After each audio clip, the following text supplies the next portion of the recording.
Okay. Hello, my name is Ryan Schultz, and I will be interviewing you today. Okay.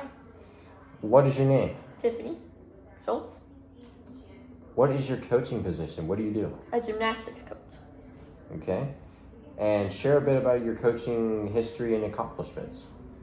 I've been coaching for almost 2 years, and I've gotten one raise in the time I've been coaching, and I've worked at 2 different places, and I coach pre-team developmental little kids that are like between the ages 4 and 6. Okay. What are some of your favorite coaching moments or memories? What are some of your most difficult coaching moments or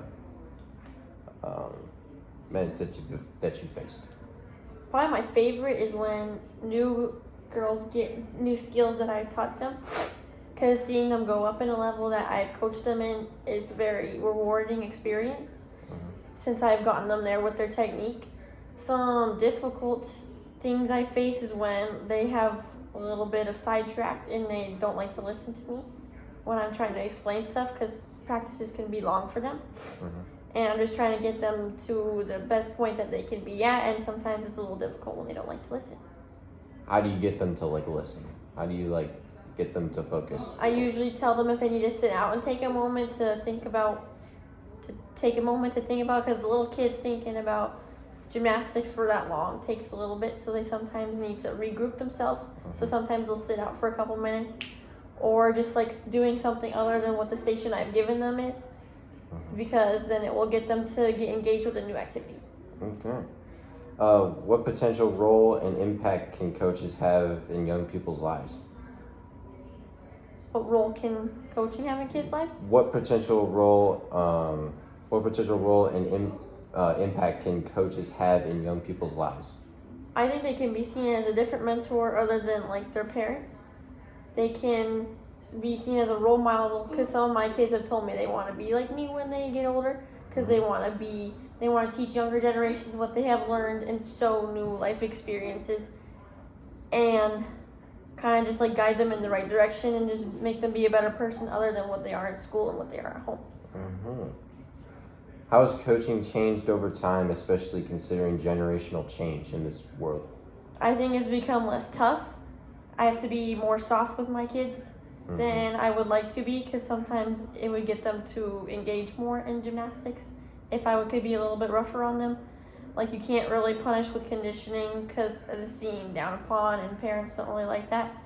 You get a lot of conflict with parents if you don't coach them the right way. Right. And kind of just you just have to be careful in what you say, careful in what you do. And you almost feel like you're always being watched. Yeah, you're under a parents. microscope. Yep. Yeah. I see that. Especially with the younger kids. Okay. What kind of relationship do you try to create with your athletes, and why are relationships so important? I try to make sure that they like me as much as possible, where I can be not only almost a friend to them, but also their coach. So that way they can have a good relationship, respect me, not disobey me all the time, but also I want to come to gymnastics, I want to have a fun time, but I also need to be a little rough on them, because then if they're not, then they're not going to learn anything. Right. Yeah, for sure. How do you motivate different kinds of athletes and personalities? Some kids just don't, with the little kids, because I don't really coach older kids, they need to be motivated a lot more. So I have sticker charts for them, where if they do something extra spectacular, even if they're just listening in line, behaving better than the other kids, or just showing a good role model to the other girls in the class, I like to reward them with it, and kind of just keeping them engaged, and just making sure that they're always in a good mood when they come to practice, even if they don't want to be there. Just making it a fun experience for them, and just, even if it's not about getting new skills and all that stuff, just making sure they have a good relationship with kids around them, building new connections, and just learning overall life skills that they need throughout life. Yeah, for sure. Do you select team captains, and if so, what roles do you see them playing in your team dynamics that you try to create? With the younger kids, I don't like to really do that much. I kind of just have a couple of them show stations, just so maybe other kids can see it, and in a way, I guess that could be a captain because they show leadership. Yeah, like the leadership roles. And I let them pick. I'm like, do you want to show this? And then they kind of just can take on that leadership role to show a station to their other peers. But I see it more with the older kids. Like, they usually pick an older senior captain.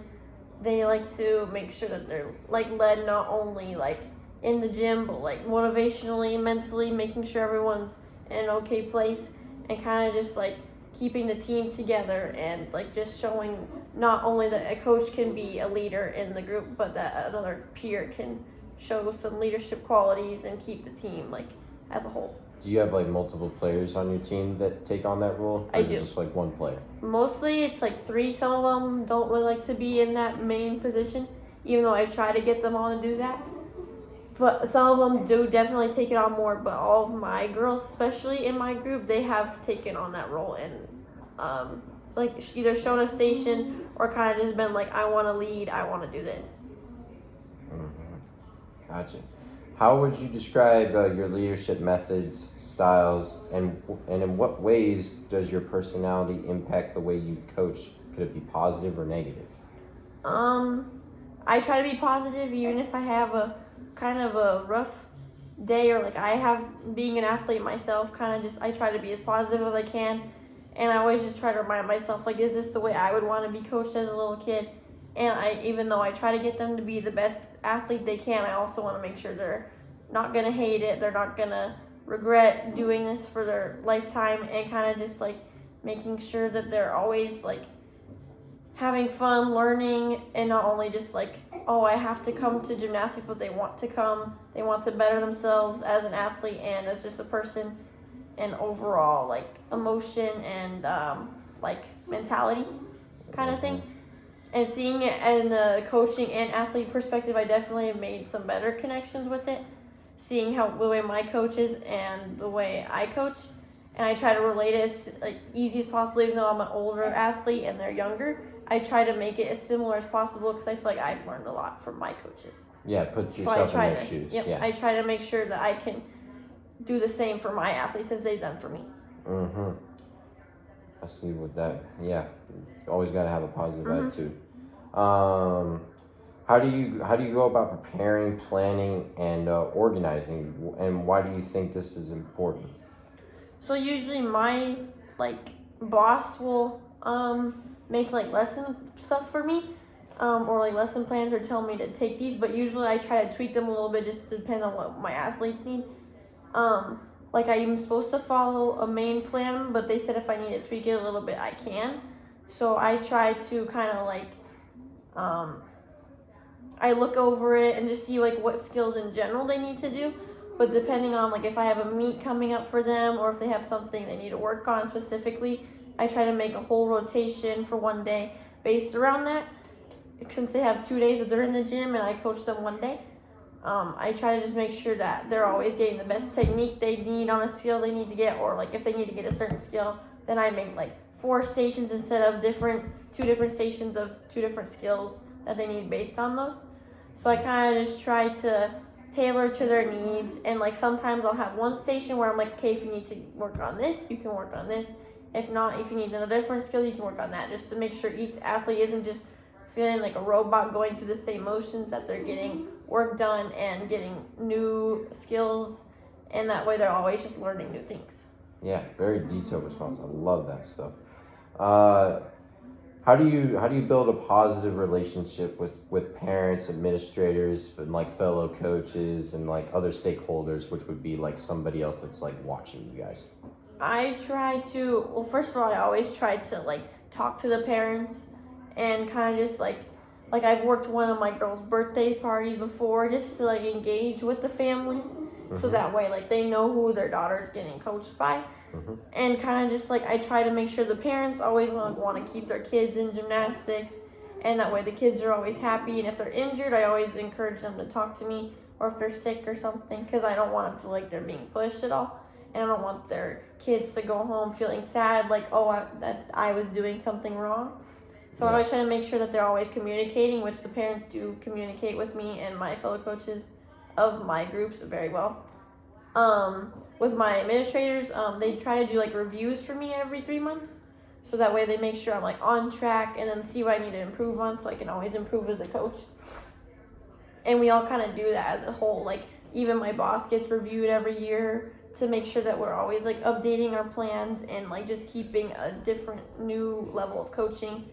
That way we're not just staying and like teaching the same things all the time. We're learning like with new technology and all that, we're innovating and giving the athletes the best experience they have.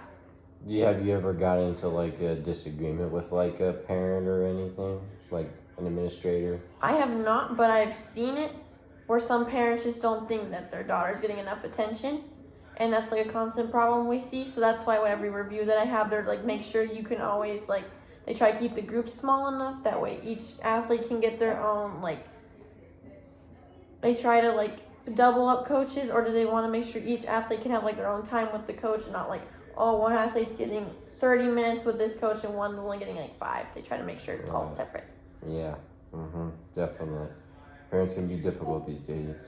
How do you think you create an environment of belonging for all types of athletes, whether it's like issues of race, gender, sexual orientation, religion, national origin, class, and ability, and others markers of difference? I mean, there is a lot of diversity going on in this world. What do you think? Well, I don't have any boys, so can't relate to the gender much because they usually separate girls and boys gymnastics. Yeah. But I do have a couple different races of girls on my team, and I always try to make sure, like, if I partner them up, I try to partner them up differently all the time. That way they're always just, like, connecting with each other, not seeing each other differently because they have a different race. And granted that they're 5 and, like, 6, so they probably wouldn't know much about it, but I try to make sure that they're always, like, just communicating with other races, maybe even other genders, encouraging them to branch out and like make a social connection with other people.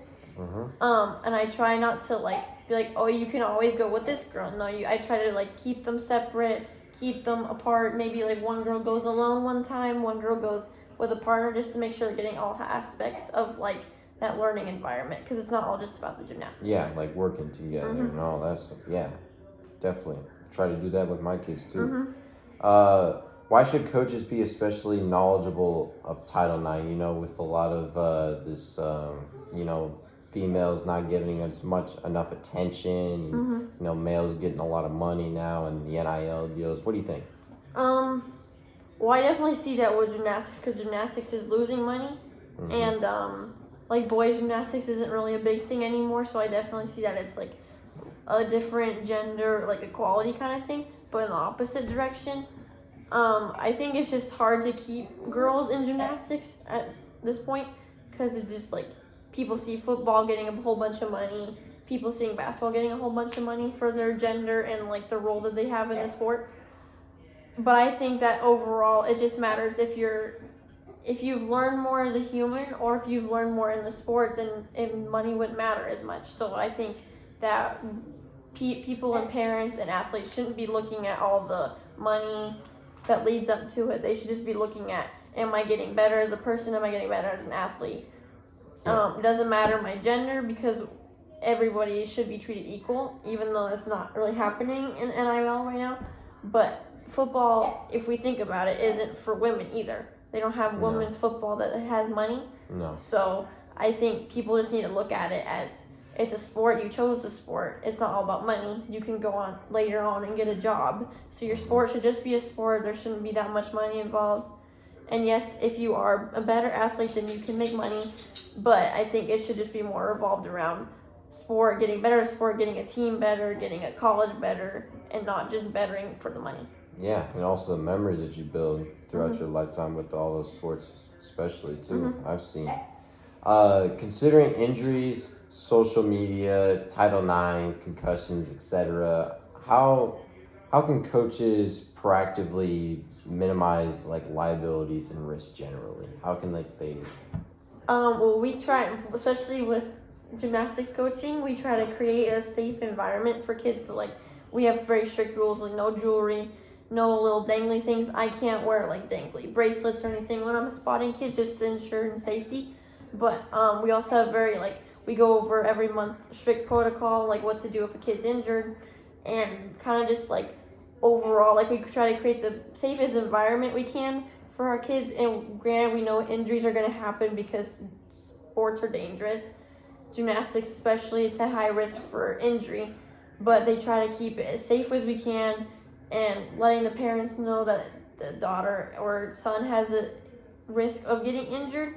And we just try to make it as low as possible. That way we have the most safe environment whenever a girl comes into practice. Yeah. I mean, yeah. I've seen that a lot with my team, like considering the social media, and then they get distracted by a lot of things, and then they look at themselves. You know, it's just crazy. What are some effective and ineffective approaches to discipline, like an athlete? What do you think are the appropriate ways? Personally, as an athlete, my discipline would be like conditioning for older athletes. So like, if we aren't listening, then they're like, we won't yell at you, but we're going to make you do conditioning so that way you learn physically and mentally what your consequences are going to be. It's just harder with the younger kids because I feel like as you're being watched by parents more than you are with older kids, you kind of just have to be like, hey, do you need to sit out? Or like, no, you can't do that. Especially with my sticker charts I have for my girls, I'm just like, I can take these stickers away. I don't have to give them to you. I can hold off on giving them to you if you don't listen. So I kind of just try to keep them like, there's a reward at the end of this. If you don't want it, then you need to focus, or you need to focus more to get your reward. And that seems to keep them pretty engaged with it as they see their fellow teammates getting stickers and they don't get stickers. So as I would like to be a little bit harder on them, it's just kind of hard, especially today in like roles and discipline and all that and how parents view that. But I try to be as like strict as possible as I can be with that. That way they can like really understand that they will get something out of it if they choose to listen. Yeah, the cameras are always on. Yeah, you can't be like it was back in the day. And lastly, you know, this one's kind of a piggyback off of the 13th one. How can social media be a problem and an opportunity for coaches? How can like they positively enforce social media and negatively see like the negative effects of social media? So I've seen like lots of drills online that I can use for my girls, and I know I'm supposed to follow like my lesson plans and stuff, but I like seeing new ideas that I can follow, new coaching styles online that I can use. But sometimes I feel like some people view it too much, and they're kind of like, oh, if I don't coach this way, it's not the right way, and parents see it, and they're kind of like, why isn't my girl's coach like this? Why isn't my coach act like this? Oh, maybe my coach should act like this. I think it's kind of, in a way, it can be positive and negative, but I think people should take the more positive side of it, and that everyone has their own different style of coaching. And if it works for an athlete, then we should keep it. But I also think that if you look too much into it or people post too much about it, then it will kind of just be seen as like almost bad, because then every parent will want their coach to be like that. And I think every person is different, so everyone has their own style and unique way of coaching and making it work for each athlete. Yeah, every kid has to be coached differently. They have a different mentality. They have to be pushed differently. Same with my kids. Like, I have one kid that just, I need him to ride him like 30 miles an hour, and like there's other kids that'll do it on their own, and it's just crazy a lot of times. But yeah, I mean, just a lot of this, it's changing over the years, and I think it'll change in the next 30 years too with another title. Appreciate your time, Tiff. Thank you so much. Really.